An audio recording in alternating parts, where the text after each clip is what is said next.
우리 일목장 오늘 헌신 예배로 드려지는데요. 많은 분들 이렇게 와주셔서 너무 감사하고, 지금 밖에 눈 내리잖아요. 추운 날씨에도 불구하고 많은 분들 오셔서 이렇게 같이 특송해 주시고 예배에 참석해 주셔서 감사를 드립니다. 오늘 특송 잘해 주신 우리 일목장 분들께 우리 한번 박수 한번 칠까요?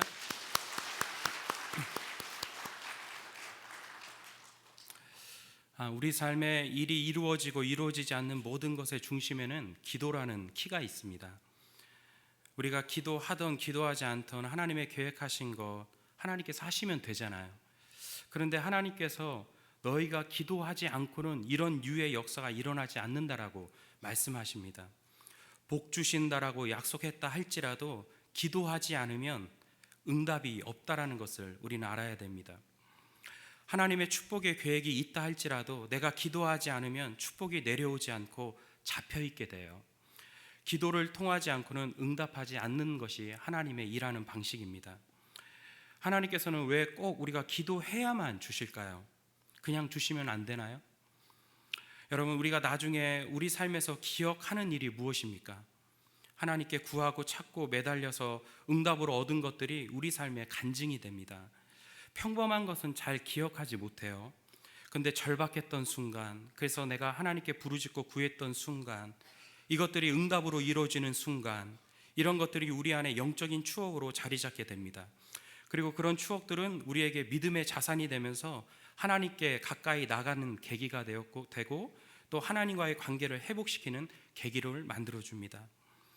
우리도 여러분 자녀 키워서 다 알지만, 우리들도 자녀 키워서 알지만, 이 아이들이 필요한 것들 부모님들이 미리미리 다 알잖아요. 뭐가 필요한지. 그래서 앞서서 해주고 나면 자녀들이 어떻게 해요? 당연히 생각해요. 은혜를 모르고 감사를 몰라요. 또 어떨 때는 내가 뭐 이거 하고 싶어서 했냐고, 엄마가 해주니까 했잖냐고, 어떨 때는 때로 원망합니다. 근데 이거 꼭 해주세요, 엄마 이것 좀 꼭 들어주세요 라고 하면, 그렇게 해서 해주면 그것 때문에 계속 감사하게 되는 것이죠. 우리 신앙생활에서도 마찬가지입니다. 이것은 정말 하나님께서 해주시는 거야, 이것은 내 기도를 들어서 응답해 주신 거야, 이런 영적인 추억을 많이 만들어 주시기 위해서 하나님께서 우리 보고 기도하라고 말씀하시는 것입니다. 그래서 우리에게 의식적으로 기도하고 하나님께서 행하셨구나, 하나님께서 응답해 주셨구나, 그런 믿음의 체험들과 믿음의 유산들을 우리에게 가득 채워주시기를 하나님은 바라십니다. 이거 뭐 저절로 된 거잖아, 뭐 이건 내가 잘해서 된 거잖아, 이런 말 참 위험한 말이죠. 저절로라는 말이요, 어떻게 보면 내 인생에서 다 잃어버리고 나면 이 세상에 저절로 된 것이 아무것도 없음을 알게 됩니다. 세상에 저절로 된 거 하나도 없구나, 모든 것이 다 하나님의 은혜였구나라는 것을 알게 된다는 것입니다.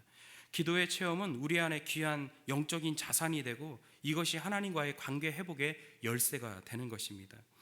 이미 쌓여있는 축복을 창고에 그냥 놔두지 마시고, 여러분 기도해서 하나씩 하나씩 빼내는 영적인 지혜가 있으시기를 바랍니다. 여러분, 나를 향한, 또 내 삶을 향한 하나님의 축복의 계획이 있어요. 그리고 축복이요, 내 인생의 이 하늘 창고에 가득 쌓여 있음을 여러분 믿으셔야 돼요. 그걸 하나씩 하나씩 빼내야 되거든요. 무엇으로 빼냅니까? 기도로 빼내야 돼요. 기도하지 않으면 하나님께서 복 주신다는 계획이 있어도 그걸 잡고 계시는 거예요. 그런데 우리가 기도하면 그 손을 놓아서 우리 인생 속에 하나님의 축복의 이 열매들을 맺도록 하게 하시는 것이죠. 여러분, 기도가 왜 이렇게 중요합니까? 우리가 기도할 때 하나님은 하늘의 문을 열어주시는 걸 믿으시길 바랍니다. 엘리야는 우리와 성정이 똑같은 사람이라고 말합니다.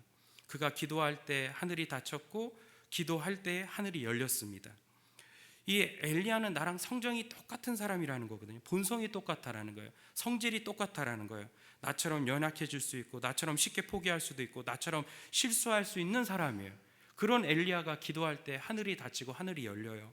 그리고 엘리야가 그럼에도 불구하고 하나님께 기도할 때 하나님께서는 엘리야의 기도를 듣고 하늘 창을 열고 비를 내려 주셨다라는 것입니다. 엘리야는 참으로 기도의 사람이죠. 여러분, 우리도 마찬가지라는 거예요. 우리가 기도하면 하늘문이 열리는 거예요. 어떨 때 하늘문이 열립니까? 하나님 앞에 간절히 기도하는 거죠. 하나님, 내 인생 속에 이렇게 산적한 문제들이 이렇게 많습니다. 도와달라고, 해결해 달라고. 우리가 기도할 때 하나님께서는 하늘문을 여시고 이 우리에게 축복의 열매를 우리에게 허락해 주시는 것입니다. 그래서 예수님께서도 이렇게 말씀하셨잖아요. 기도는 천국 열쇠라고. 예수님께서 우리에게 이 천국의 아주 귀하고 귀한 열쇠를 우리에게 주셨다라는 것입니다. 여러분, 열쇠 아무에게나 맡기지 않죠. 아주 신뢰하는 사람에게 열쇠 주는 것입니다. 특별히 그 값진 보화가 들어있는 열쇠는 더더욱이 아무에게나 맡기지 않습니다. 여러분, 천국의 그 값진 보화를 여는 열쇠가 기도의 열쇠인데, 그 기도의 열쇠를 누구한테 줬어요? 나한테 줬다는 거예요. 그러니까 우리가 참 특별한 사람이에요. 내가 무엇을 갖고 있는 사람입니까? 기도의 열쇠를 가지고 있는 특별한 사람이라는 것을 아셔야 돼요. 그래서 예수님께서 이렇게 말씀하셨죠. 내가 천국 열쇠를 내게 주리니 내가 땅에서 무엇이든지 매면 하늘에서도 매일 것이요 내가 땅에서 무엇이든지 풀면 하늘에서도 풀리리라, 이렇게 말씀하셨습니다. 하늘과 땅에 풀고 매는 역사가 열쇠를 통해서 나타난다는 거예요. 그 열쇠를 바로 우리에게 주신 것입니다. 그 열쇠를 가지고, 그 열쇠를 사용할 수 있는 권세를 가지고 그 열쇠를 사용하기만 하면 하나님께서 열어주신다는 거예요. 때로는 우리 인생 속에서 풀어지는 그런 귀한 역사를 일으켜 주신다는 것입니다. 여러분, 우리 인생이 막히면 힘들잖아요. 인간관계가 매이면요, 풀기가 너무 어려워요. 물질이 막히면 그게 열리기가 참 힘든 법이에요. 여간에서는요, 잘 열리지가 않아요. 우리 인생 속에서 다치는 것들이 참 많아요. 매이는 것들이 참 많아요. 그래서 예수님 우리에게 이렇게 말씀하시는 거예요. 내가 너에게 천국 열쇠 줬다고, 그 기도의 열쇠를 줬다고, 언제든지 그 기도의 열쇠를 통해서 풀고 열라고 우리에게 말씀하십니다. 여러분, 우리도 마찬가지예요. 우리도 엘리야처럼요, 기도의 열쇠를 가지고요, 하늘을 향해서 기도해야 됩니다. 그럴 때 우리 인생 속에 모든 매인 것들이 풀리고 막힌 것들이 열릴 줄을 믿습니다. 여러분, 오늘 엘리야가 기도하는 모습이 나와요. 엘리야가 간절히 기도했을 때 하늘의 창이 열려서 하늘로부터 비가 쏟아지기 시작합니다. 큰 비가 내려요. 그래서 3년 6개월 동안 그 이스라엘 땅에 그 마르고 말랐던 그 땅을 다 적십니다. 놀라운 그 축복의 단비가 하늘로부터 내리기 시작했다라는 거죠. 누구 때문에요? 엘리야의 기도 때문에. 그 엘리야의 기도, 그 한 사람의 기도 때문에 하늘의 문이 열려서 축복의 소낙비가 이스라엘 땅에 내리는 것입니다. 여러분, 엘리야의 기도를 우리가 본받을 필요가 있어요. 그리고 또 오늘 엘리야의 기도의 모습을 통해서 우리가 영적인 교훈을 몇 가지를 얻어야 되고, 그리고 또 이런 모습으로 우리가 기도를 해야 나가야 됩니다. 첫 번째로요, 여러분, 엘리야는 하나님의 약속을 붙잡고 기도한 사람입니다. 엘리야가 갈멜산 꼭대기에 올라가서 간절히 기도했을 때 정말 기적같이 하늘에서 큰 비가 내려서 3년 반 만에 이스라엘의 마르고 마른 대지를 적셨습니다. 물론 이스라엘의 비가 간절히 필요했지만 이 비의 근거는 하나님의 약속에서 시작됩니다. 열왕기상 18장 1절에 보시면요, 우리가 읽지 않았지만 하나님께서 엘리야에게 이렇게 말씀하십니다. 너는 아합에게 보이라. 아합에 가서 전해라. 내가 비를 지면에 내리리라. 하나님께서 비를 내려주시겠다라는 약속을 엘리야에게 먼저 한 것이죠. 엘리야는 그 약속을 붙잡은 거예요. 드디어 하나님께서 비를 주시는구나. 이 약속의 말씀을 엘리야가 붙잡고 믿음으로 품고 기도하기 시작했다라는 것입니다. 갈멜산 꼭대기에 올라갔어요. 그리고 엘리야 마음속에 품었던 것은 무엇입니까? 하나님께서 지면에 비를 내려주신다. 하나님이 약속하셨다. 하나님이 약속하셨기 때문에 내가 기도하면 그 약속은 이루어질 것이다. 이런 믿음이 있었다는 것이죠. 그리고 그 약속을 굳게 붙잡고 하나님께 기도합니다. 하나님, 비를 내려주신다고 하셨죠? 비를 내려주십시오. 비를 내려주십시오. 비를 내려주십시오 하면서 간절히 기도했다라는 것입니다. 여러분, 우리가 기도할 때 하나님의 약속을 붙잡고 기도할 필요가 있습니다. 왜 그래요? 그래야 우리 기도가 오염되지 않습니다. 우리는 기도한다고 하지만 때로는 우리 기도가 내 욕망의 충족의 수단으로 기도할 때가 있습니다. 그저 출세하고 잘 먹고 잘 살고 이런 것만을 위해서 기도할 때가 많다는 것이죠. 하나님의 뜻을 구하라고 했거든요. 하나님의 뜻이 성경에 있어요. 하나님의 말씀에 있어요. 그래서 우리가 기도할 때 우리 기도의 내용이 달라져야 되는 거예요. 내 자식 출세하고 그냥 잘 먹고 잘 사는 거 원해서 하나님 그저 우리 자식 좀 잘 되게 해주십시오. 이거 약간 기복적일 수 있다라는 거예요.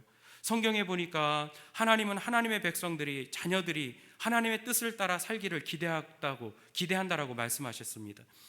그래서 우리 기도가 이렇게 때로는 바뀌어질 필요가 있다라는 것이죠. 하나님, 우리 자녀들이 하나님 원하시는 사람들로 내 자녀들이 살아가게 하여 주시고, 어디를 가든지 하나님 의를 드러내고 하나님의 영광을 드러내는 도구로 내 자녀들이 살아갈 수 있도록 도와주세요. 지금 내 자녀들이 지금 중요한 문제에 부딪혀 있는데 하나님의 영광을 위해서, 주의 의를 위해서 내 자녀 기도 좀 들어주세요. 이렇게 같은 기도 내용이지만 이렇게 좀 바뀌어져야 된다는 거예요. 하나님의 뜻이 먼저 앞장세워져야 된다는 것이죠. 이렇게 기도를 바꾸려면요, 하나님의 약속을 붙들어야 되는 거예요. 하나님의 먼저 말씀을 우리가 의지해야 된다는 것입니다. 조지 뮬러는 고아들의 아버지라고 불리죠. 수많은 고아들을 먹여 살렸습니다. 조지 뮬러는 살면서 자신이 기억에 남는 것만 5만 번의 기도 응답을 받았다고 합니다. 참 정말 수많은 기도 응답을 받은 분이에요. 근데 그는 기도하기 전에 항상 말씀을 먼저 읽었다라는 거예요. 기도 시작해서 기도한 게 아니라 기도하려고 마음 먹으면 항상 말씀부터 읽는 거죠. 말씀을 피는 거예요. 그리고 그 말씀을 읽습니다. 그리고 그 말씀을 붙잡고 기도했다라는 것이죠. 조지 뮬러의 일기를 보면 우리로 하여금 기도하고픈 마음이 생기게 해요. 그의 진짜 일기를 보면 살아계신 하나님의 기도의 역사를 보게 됩니다. 1861년 11월 9일 그의 일기에 이렇게 기록되어 있습니다. 평소보다 고아원에 후원금이 줄어서 걱정이었는데 그날도 기도하기 전에 성경을 먼저 읽었습니다. 읽는 가운데 이사야서 26장 4절의 말씀이 마음에 다가왔어요. 너희는 여호와를 영원히 신뢰하라. 주 여호와는 영원한 반석이심이로다. 그 말씀이 딱 다가온 거죠. 그래서 조지 뮬러가 이 말씀을 딱 붙잡고 믿음으로 딱 붙잡고 마음에 새기고 기도하기 시작합니다. 그래서 일기에 이렇게 기록해 놨어요. 나는 성경을 앞에 놓고 무릎을 꿇고 이렇게 기도하기 시작했다. 주 여호와 하나님, 영원한 반석이심을 믿습니다. 주님을 의지하오니 영원히 주님을 의지하도록 도와주소서. 오늘이 지나가기 전에 더 많은 도움의 손길을 보내주시고 이번 주에는 지난주보다 더 많은 재정을 허락해 주옵소서. 요즘은 후원금이 적을 때가 많습니다. 주여 인도해 주옵소서. 이런 식으로 기도했다라는 거예요. 그리고 그의 기도가 그 약속을 붙잡고 기도했던 그의 기도가 맞춰지면 여지없이 기도가 응답된 것을 보게 되었다라고 그는 간증하고 있습니다. 여러분, 우리도 마찬가지예요. 우리가 항상 기도할 때요, 엘리야처럼 말씀 붙잡으셔야 돼요. 우리 2016년 우리 들어와서 이제 매주마다 축복의 말씀을 우리가 하나씩 암송하고 있죠. 어느 순간에 그런 말씀이 딱 다가오면요, 그 말씀을 한번 붙잡으세요. 그 축복의 말씀 한번 붙잡아 보세요. 그리고 믿음으로 붙잡고 그 믿음으로 그 말씀 붙잡고 한번 기도해 보십시오. 그럼 그 말씀이 내 삶 속에 그대로 이루어질 줄을 믿으시기를 바랍니다. 저도 참 보면요, 축복의 말씀 저도 어느 누구보다도 좋아하는 사람입니다. 특별히 에스겔 34장 26절에서 27절 말씀에 보면요, 이런 말씀이 있어요. 내가 그들에게 복을 내리고 내 산 사방에 복을 내리되 때를 따라 소낙비를 내리되 복된 소낙비를 내리리라. 그러한즉 밭에 나무 열매가 맺으며 땅이 그 소산을 내리니 그들이 그 땅에서 평안할지어다. 저 이 말씀이 그렇게 좋더라고요. 소낙비가 내리는데요, 어떤 소낙비가 내려요? 복된 소낙비를 내려주신다는 거예요. 저는요, 이런 말씀 붙잡으면 기도하는 거예요. 하나님, 2016년에 하나님 우리 가정에, 우리 자녀들의 인생에, 내 삶 속에, 우리 사업장에 복된 소낙비를 좀 내려주십시오. 하나님 이렇게 약속하셨는데, 복된 소낙비 내려주신다고 약속하셨는데 정말 이 약속 붙잡고 믿음으로 붙잡고 기도합니다. 하나님 모든 마른 대지를 다 적시는, 인생의 가뭄을 다 해결하는 복된 소낙비를 2016년에 우리 가정에, 우리 자녀의 인생에 내려주십시오. 이렇게 기도한다는 거죠. 여러분, 축복의 말씀이 있으세요? 정말 다가오는 말씀이 있으면요, 붙잡아 보세요. 그리고 믿음으로 기도해 보십시오. 그때 하나님께서 하늘의 문을 활짝 여시고 여러분의 인생 가운데 말씀이 그대로 이루어지는 놀라운 역사가 있을 것을 믿으시길 바랍니다. 둘째로, 엘리야의 기도는 겸손의 기도였다라는 것입니다. 여러분, 우리가 무엇인가를 할 때 자세가 중요하잖아요. 지금 엘리야의 기도 드리는 자세를 한번 보세요. 엎드렸어요. 그리고 무릎 사이에 얼굴을 묻고 기도합니다. 이 기도의 모습은 마치 해산하는 여인의 아픔을 연상케 하는 기도의 모습이라고 합니다. 한없이 낮아지는 모습이죠. 이런 자세 하기도 힘들어요. 무릎과 무릎 사이에 얼굴을 묻고 바짝 엎드려서 하나님께 간절히 기도한 것이죠. 여러분, 사람과 사람 사이의 대화에서도 자세가 중요합니다. 앉아있는 자세, 몸짓, 눈빛만 봐도 우리 알 수 있잖아요. 진지하게 말하는데 엉뚱한 거 보고 있고 시계 보고 딴 얘기하고, 그럼 기분 좋아요? 하나님과 나 사이에서도요, 대화하고 있는데 마찬가지예요. 하나님과 나 사이에 기도하고 있는데, 기도로 대화하고 있는데 딴 생각하고, 기도 한참 하고 있는데 핸드폰 울린다고 받고 전화하고. 하나님 인격적인 분이신데 어떻게 생각하실까요? 하나님 앞에 나갈 때 겸손한 자세가 좀 필요해요, 여러분. 좀 바짝 엎드리는 이런 겸손이 우리 안에 정말로 필요한 것이죠. 여러분, 엘리야를 한번 보세요. 엘리야가요, 하루아침에 영웅이 됐습니다. 이방 선지자 850명과의 대결에서 대승리를 거두었잖아요. 엘리야가 기도했더니 하늘에서 불이 내려서 제단의 모든 재물과 물을 다 태워버렸고 이방 선지자 850명도 모조리 죽고 말았습니다. 이스라엘 백성들은 엘리야를 거대한 거인처럼 큰 승리를 거둔 영웅처럼 생각했어요. 그리고 그에게 환호했고 박수쳤습니다. 대단한 사람이라고, 정말 능력의 사람이라고, 우리에게 큰 영웅이 나타났다고 엘리야를 향해서 이스라엘 백성들이 환호하기 시작합니다. 박수치는 거예요. 하루아침에 이스라엘의 큰 영웅이 탄생한 거죠. 엘리야가요, 그런데 으쓱하지 않습니다. 그랬던 엘리야가 아무도 없는, 정말 아무도 없는 갈멜산 산 꼭대기로 올라갔다는 거예요. 왜요? 거기는 아무도 없으니까. 그 산 꼭대기에 올라가서요, 하나님의 자비가 필요한 불쌍한 죄인처럼 하나님 앞에 나아가 겸손히 엎드렸다는 거예요. 좀 으쓱할 필요 있잖아요. 으쓱할 수도 있잖아요.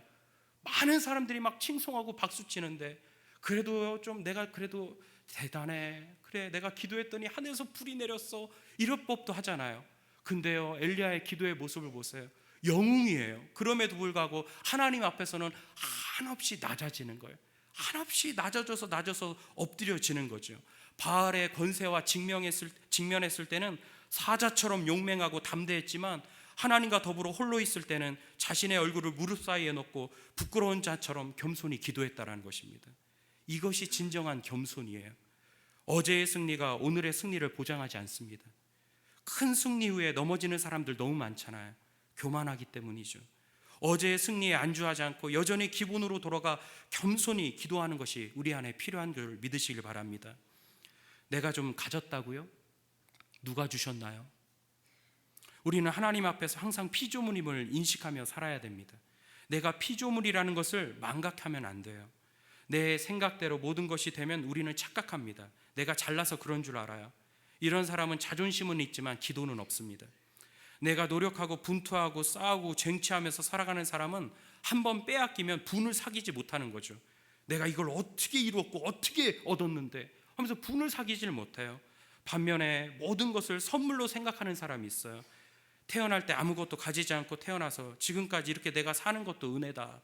이런 사람은 그 큰 축복 아래서 항상 감사하고 또 나눠줄 수 있는 사람으로 살아가게 된다는 것입니다. 하나님께 헌신하고 충성해도요, 아깝지 않아요. 왜요? 다 받은 거니까, 다 받은 것으로 아니까, 은혜로 여기니까 아깝게 생각하지 않는다는 것입니다.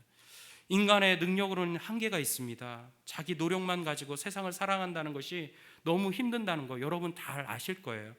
누군가 도와주고 만져주고 길을 열어줄 때 삶이 안정되고 편안하죠.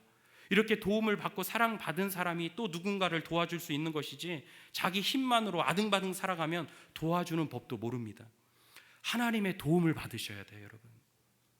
하나님이 내 인생을 만져주고 도와주고 길을 열어주는 것을 날마다 경험하셔야 돼요.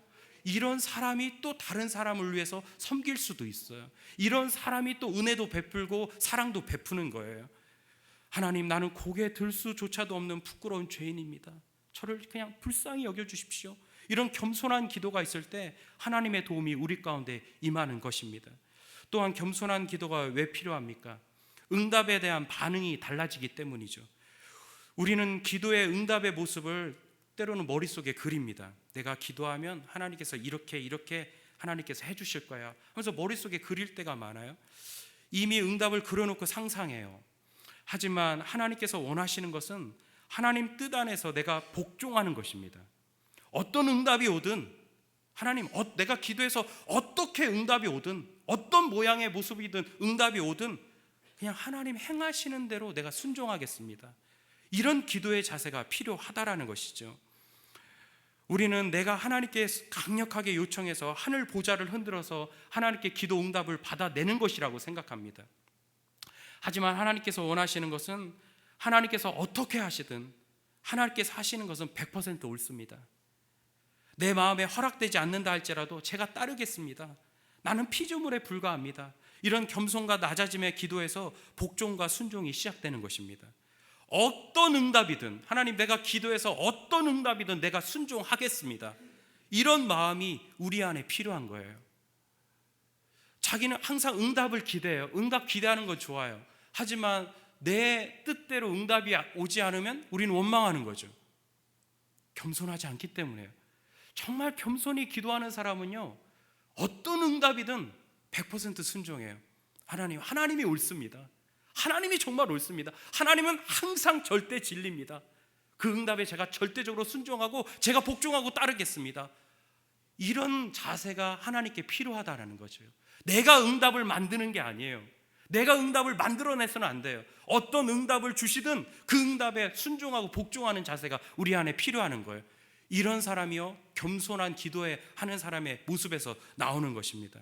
우리는 우리 자녀가 잘 됐으면 좋겠다, 질병이 나았으면 좋겠다, 내 사업이 잘 풀렸으면 좋겠다, 이런 절박한 기도 제목들이 있지만 하나님의 우선순위는 그런 절박한 기도 제목이 아니라는 거예요. 우리의 문제지 하나님의 문제가 아니에요. 우리의 관심이지 하나님의 관심이 아닙니다. 하나님의 관심은 항상 나한테 있어요. 나를 위해서 예수님께서 십자가에서 죽으셨지 내 문제를 위해서 십자가에 죽으시지 않으셨다는 거예요. 나는 문제가 급하지만 하나님께서는 내가 급해요. 하나님의 응답의 초점은 항상 내가 변화되고 새롭게 되는 데 있어요. 하나님의 응답은 초점은 뭐예요? 내가 변화되는 거예요. 내가 새롭게 되는 거예요. 그 문제가 해결되는 것만 우리는 항상 생각해요. 거기에 모든 초점을 둬요. 모든 관심을 둬요. 근데 하나님의 모든 관심과 하나님의 모든 초점은 내가 변화되는 거예요. 내가 새롭게 되는 거예요. 여러분, 내가 바뀌지 않고 내가 변화되지 않는 이상은요, 결국에 그 문제가 해결되지 않습니다. 여러분, 우리가 기도 응답을 받아 문제가 해결되면 다시는 그 문제 안 일어나야 되잖아요. 그리고 그 유사한 문제도 생기지 않아야 되는데 우리는 응답받고 해결됐다고 하면서도 또 그 문제가 일어나요. 그리고 그 문제 속에서 살아갑니다. 그 이유가 무엇일까요? 결국에 내가 바뀌지 않아서 그래요.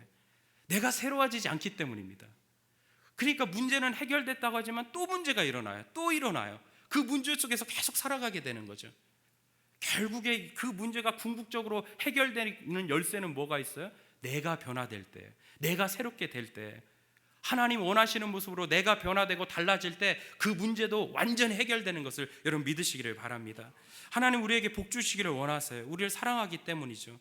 근데 문제는요, 우리가 복 받을 만한 사람이 먼저 되기를 바라시는 거예요.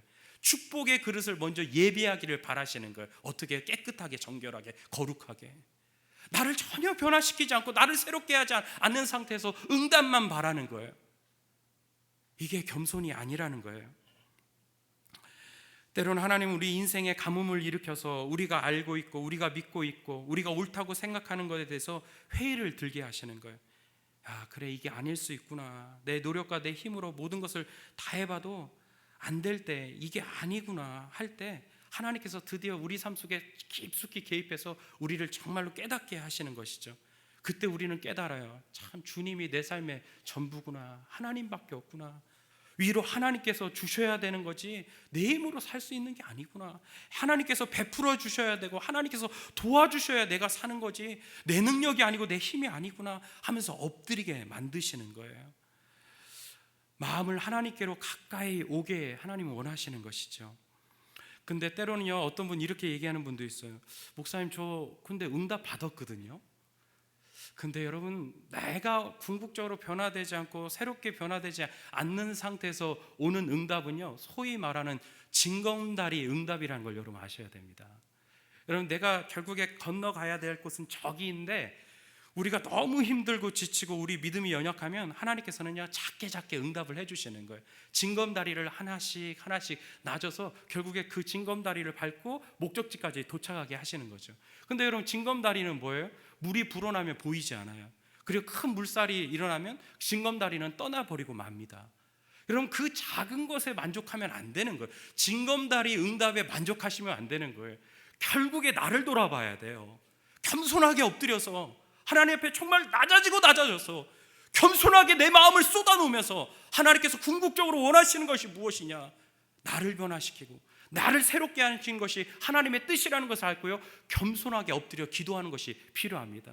그렇게 겸손히 기도할 때 하나님께서 우리의 기도를 들어주시고 하늘문 활짝 열어주셔서 우리 인생의 모든 문제를 해결해 줄 것을 여러분 믿으시기를 바랍니다. 세 번째로 기도의 응답을 믿고 기도하셔야 된다는 것이죠. 여러분, 우리가 기도할 때 참 중요한 것이 바로 믿음이에요. 예수님께서도 너희가 기도할 때 무엇이든지 믿고 구하는 것은 다 받으리라 이렇게 말씀하셨거든요. 야고보서에서도 보면 1장 6절에 오직 믿음으로 구하고 조금도 의심하지 말라. 의심하는 자는 마치 바람에 밀려 요동하는 바닷물결 같으니 이런 사람은 무엇이든지 주께 얻기를 생각하지 말라 이렇게 말씀하셨어요. 그러니까 우리가 기도할 때 항상 필요한 건 뭐예요? 믿음이에요. 엘리야도 자신이 기도하고 하나님께서 역사해 주실 것을 확실히 믿은 거죠. 그래서 44절에 보면요, 이 엘리야가 참 독특한 행동을 해요. 비가 안 와요.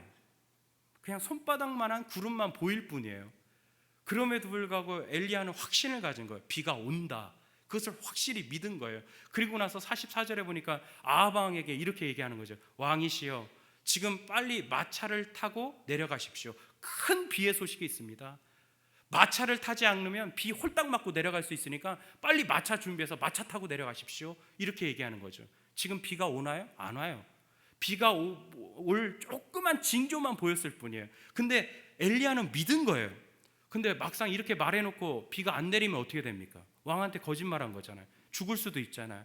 그럼에도 불구하고 확신을 가졌어요. 믿음을 가졌어요. 그리고 선포하는 거예요. 비가 옵니다. 그러니까 마차 타고 빨리 내려가십시오. 이렇게 선포하는 것이죠. 여러분, 우리 안에도 기도할 때 이런 믿음이 필요해요. 하나님에 대한 절대적인 신뢰가 우리 안에 필요한 거예요. 그냥 하나님밖에 없다라고 하나님께 그냥 매달리는 이런 절대적인 신뢰가 필요한 것이죠. 우리가 기도할 때 이 기도에 응답해 주실 분은 주님밖에 없다. 주님밖에 없다. 이런 믿음이 필요해요. 이런 믿음이 있어야 간절함이 있잖아요. 부탁하다가 안 들어주면 그럼 괜찮다고, 당신 아니더라도 그냥 다른 사람한테 한번 또 부탁해 보겠다고 우린 이렇게 생각하잖아요. 그러나 이 기도를 들어주실 분은 그분밖에 없다. 그 사람밖에 없다. 그럼 어떻게 해요? 얼굴에 굴욕을 당하고 망신을 당하고 창피를 당해도 당신밖에 없다고 끝까지 매달리잖아요. 우리 안에 이런 믿음이 필요한 거예요. 이런 신뢰가 필요한 거예요. 진짜 하나님밖에 없다고. 내 기도, 내 문제 해결해 주실 분은 하나님밖에 없다고. 누가 있냐고. 하나님 다 둘러봐도 나 도와주실 사람 하나도 없고, 이 세상에서 내 인생 내 문제 해결해 줄 사람 한 명도 없다고. 오직 하나님밖에 없습니다. 그 절대적인 신뢰를 가지고 하나님께 매달려 기도할 때 하나님께서 우리 기도에 응답을 해 주시는 것이죠. 우리 기도가 자꾸 응답이 늦춰지는 이유는 어쩌면 그런 이유일 수도 있어요. 하나님께서 절대적인 신뢰를 자꾸 갖기를 바라시는 거죠. 우리는 기도해놓고 마음이 딴 데 있어요. 기도 열심히 해놓고 딴 데 찾아봐요. 눈을 다른 곳으로 돌려요. 기도 열심히 했으면요, 우리 시선은 오직 하나님께 향해 있어야 되는데 기도해놓고 시선을 딴 데로 돌리는 거죠. 그러니까 자꾸 응답을 늦추면서 하나님에 대한 절대 신뢰를 갖도록 하나님께서 만들어 주신다는 것입니다. 여러분, 엘리야가 7번 기도했거든요. 7번 기도했어요. 한 번 하다가 아이고 이제 안 내리나 보다, 비 안 오나 보다, 아무 징조 없구나, 그냥 하늘만 맑다, 그래서 포기했다면 비는 안 내리는 거죠. 그런데 또 가봐라, 또 가봐라, 또 가봐라. 7번을 또 보내고 기도하고 또 보내고 기도하고, 아무것도 없습니다. 기도하고 또 보내고 또 기도하고. 몇 번 했어요? 7번이요. 그렇게 기도하고 기도하다 보니까 손바닥만한 구름이 떠오르는 거예요, 지중해. 여러분, 많아지면 달라진다는 말이 있거든요. 사람이 감동받는 것도 한 번에 감동받나요? 그냥 계속 두드리다 보면 그때 열리는 거예요. 성경에도 보면요, 하나님의 사람들 보면 다 끈질기더라고요. 그냥 열심히 기도하더라고요. 야곱이 에서를 20년 만에 만났을 때 보자마자, 에서 앞에서 보자마자 바짝 엎드려 절을 했어요. 그 자존심 센 야곱이 몇 번 절했어요? 7번 절했어요. 에서 앞에서 7번 절했어요. 한 번 절해도 되잖아요. 근데 또 절하고 또 절하고 7번을 엎드려 절하는 거예요. 그러니까 에서 마음이 바뀌는 거예요. 감동을 받는 거예요. 여러분, 나하만 장군도 요단강에 한두 번 몸 담가서 낫지 않았잖아요. 한 번 담가도 문둥병 그대로 있어요. 몇 번 담갔어요? 7번 담갔어요. 또 담그고 또 담그고 또 담그고, 그렇게 7번 담그니까 그제서야 몸이 깨끗하게 낫는 거죠. 기도로 한두 번 해서 안 된다고 포기하지 마십시오, 여러분. 그냥 기도하다가 멈추는 분들 많아요. 낙심이 찾아와요. 그럼 그냥 포기해요. 갈라디아서 말씀 이렇게 얘기합니다. 선을 행하다가 포기하지 말라고. 기도하다가 포기하지 말라고. 하나님의 때가 되면 결국에 하나님께서 열매를 주실 것이라고 이렇게 말씀하십니다. 여러분, 기도의 양을 채우시길 바랍니다. 믿음을 가지고요, 계속적으로 기도하고 계속적으로 기도하셔야 돼요. 그러면요, 결국에 손바닥만한 구름이 떠올라요. 믿음의 사람은 믿음으로 기도할 때 항상 기대하거든요. 하나님께서 주실 거야, 주실 거야. 자꾸 기도 응답을요, 자꾸 기도해요. 엘리야도 자꾸 기도한 거예요. 기대한 거예요. 한 번 해서 아무것도 안 보니까 또 보내요, 또 보내요, 또 보내요. 7번째 딱 되니까 이 종이 이렇게 얘기합니다. 없습니다, 아무것도 없습니다. 그런데 저쪽에서 손바닥만한 구름이 하나 보입니다. 그럴 때 엘리야가 어떻게 했습니까? 됐다, 저거다, 저거. 큰 비의 소식이 있다, 비는 내린다 하면서 확신한 거죠. 여러분, 기도하면서 자꾸 기대하는 사람은요, 하나님의 기회를 알아요. 하나님의 사인을 알아요. 이것이 하나님의 때구나, 하나님의 기회구나, 이것을 알게 되는 것이죠. 우리도 기대하지 않으면 하나님의 기회를 놓칠 때가 많아요. 여러분, 되돌아보면 이런 생각 안 해보셨어요? 이런 후회 안 해보셨나요?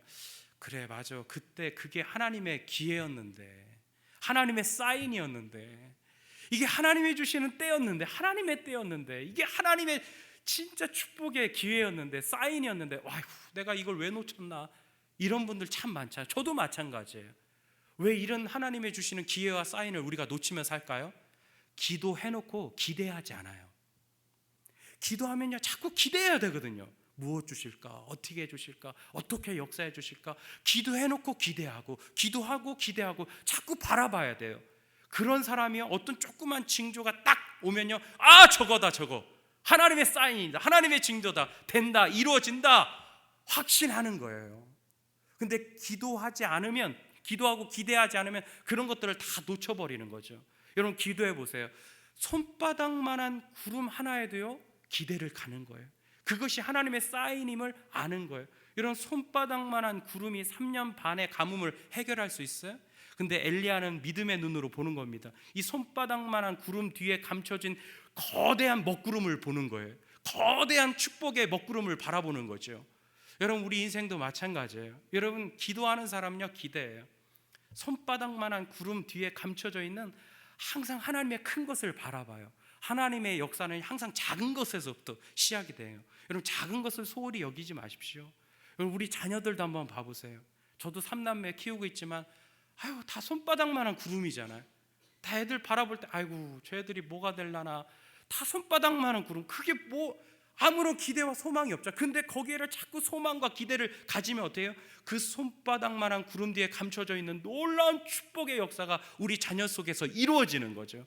지금은 다 손바닥만하게 보여요. 하지만 기도하는 사람은요, 거기에 믿음을 심고 기대를 가져요. 그럴 때 축복의 그런 비구름이 우리 인생 속에 다가올 줄을 믿으시길 바랍니다. 제가 2주 전에 어떤 문자 한 통을 받았어요. 제가 전에 가르치던 학생한테 받은 문자. 얘가 이제 대학을 졸업하고 청년이 되어서요, 이런 문자가 왔더라고요. 목사님, 저 오늘 어떤 큰 대기업의 건설 회사에 오늘 입사했습니다. 저 오늘 드디어 붙었습니다. 그래서 내일 저희 신입사원 오리엔테이션 가는데 기도해 주세요 하면서 이 문자를 받았어요. 근데 여러분, 그 애가 어떤 애인 줄 아세요? 진짜 말썽이라는 말썽은요, 다 부리는 애예요. 주일 딱 되면 학생 예배를 딱 인도하려고 하면요, 교회 밖에서 오토바이 소리가 들려요. 부릉부릉부릉. 항상 오토바이 타고 와요. 헬멧 쓰고 왔어요. 그리고 딱 뒤에 앉으면 항상 자요. 그냥 자요. 고등학교를 들어가지 못해서 대안학교 갱신이 들어갔어요. 항상 사고 치여요. 경찰서에 연락이 오면 그의 아버지 집사님이 아무 소리도 안 하고 꾸중하지 않고 그 애를 데리고 항상 목욕탕을 데리고 가요. 목욕탕을 데리고 가서 아무 꾸짖지도 않고 항상 등을 밀어줬대요. 그러면서 하는 말이, 잘 된다, 너 잘 된다, 이렇게 말을 해줬다는 거예요. 처음에 제가 그 애 봤을 때, 야, 얘가 진짜 뭐가 되려나. 근데요, 그 부모님이 기도하시는 분이거든요. 그의 어머니가 하루에 6시간씩 기도하는 사람이에요. 항상 꿈을 심는 거예요. 기대감을 갖는 거예요. 얘가 인하대학교 건축공학과에 입학을 했는데 수석으로 졸업했어요. 그리고 나서 지금 아주 대기업 건설회사에 입사를 했습니다. 처음엔 다 손바닥만한 구름이에요. 여러분의 사업도 마찬가지고 여러분의 인생도 마찬가지고 하나님이 우리에게 주시는 축복은요 다 손바닥만 해요. 처음에는 다 작아요. 그런데요, 믿음의 사람은, 기도하는 사람은 거기에 기대를 갖는 거예요. 믿음을 갖는 거예요. 그래, 저거야. 저 뒤에 감춰져 있는 하나님의 놀라운 축복의 그런 구름이 있을 거야. 놀라운 축복의 역사가 있을 거야. 그것을 기회로 삼고 더 기도하는 거예요. 할렐루야. 여러분, 이런 믿음의 기도가 우리 안에 필요할 줄을 믿습니다. 결국에서 비가 내리잖아요. 그리고 하나님의 능력이 임해서요, 엘리야가 달리는 거예요. 오늘 말씀해 보니까요, 큰 비가 내려요. 그리고 하나님의 능력이 엘리야 가운데 임합니다. 그랬더니 어떤 일이 벌어집니까? 아합 왕이 마차를 타고 가는데 이 갈멜산에서 이스르엘까지 여러분 무려 18km 정도가 되는데 이 18km를요 뛰어가는데 마차보다 더 빨리 뛰어요. 여러분, 이게 상상이나 되세요? 너무 여러분 이상하게 생각하지 마세요. 저는 이런 기적을 믿습니다. 하나님의 능력이 나니까요 막 뛰는 거예요. 근데 여러분, 그 장면을 한번 생각해 보세요. 25km 정도 된다는데 25km 쪽을 막 뛰어가는데 저는 분명히 엘리야가 막 뛰어가면서 그냥 뛰지 않았을 거라 생각해요. 외쳤을 거라 생각해요. 뭐라고 외쳤을까요? 오직 신은 하나님밖에 없다고. 우리의 도움은 하나님밖에 없다고. 우리의 능력은 하나님밖에 없다고. 세상의 모든 만왕의 왕은 하나님밖에 없다고 하나님을 찬송하면서 뛰었을 거라 생각해요. 이스라엘 백성들에게 외쳤을 거예요. 이 비를 주신 분은 하나님이라고, 하나님을 찬양해야 된다고 외치면서 저는 뛰었을 거라 생각합니다. 성경에도 보면요, 이 성전 미문에 앉았던 이 안진뱅이가 베드로 기도를 받고 일어나잖아요. 그럴 때 가만히 있었나요? 일어나니까요 뛰면서 하나님을 찬양했다라는 거예요. 사마리아 여인이 예수님을 만나고 난 다음에 물동이를 버려두고 마을로 들어가서요 하나님을 찬양하고 하나님을 경배하고 하나님을 간증했다는 거예요. 우리 안에 놀라운 이런 축복의 역사, 응답의 역사가 일어나면 우리 가만히 있을 수 없어요. 막 뛰게 되는 거예요. 하나님께 축제를 벌이는 거죠. 하나님께 예배하고 하나님께 대한 경배가 우리 속에 일어나는 거죠. 여러분, 이런 놀라운 하나님에 대한 경배, 기도 응답을 통한 이런 하나님에 대한 경배와 축제가 여러분 삶 가운데 일어나길 축원합니다. 여러분, 특별히 오늘 일목장 헌신 예배를 드리는데 여러분, 우리 일목장 분들 기도 응답 받으셔야 돼. 2016년에 하나님께 다 매달리세요. 정말 간절히 기도하셔야 돼요. 그냥 무릎 사이에 우리 얼굴도 한번 부져서 간절히 하나님께 매달려서 하나님의 약속하신 놀라운 축복을 다 경험하시는 우리 모든 분들 다 되시기를 주의 이름으로 축원합니다.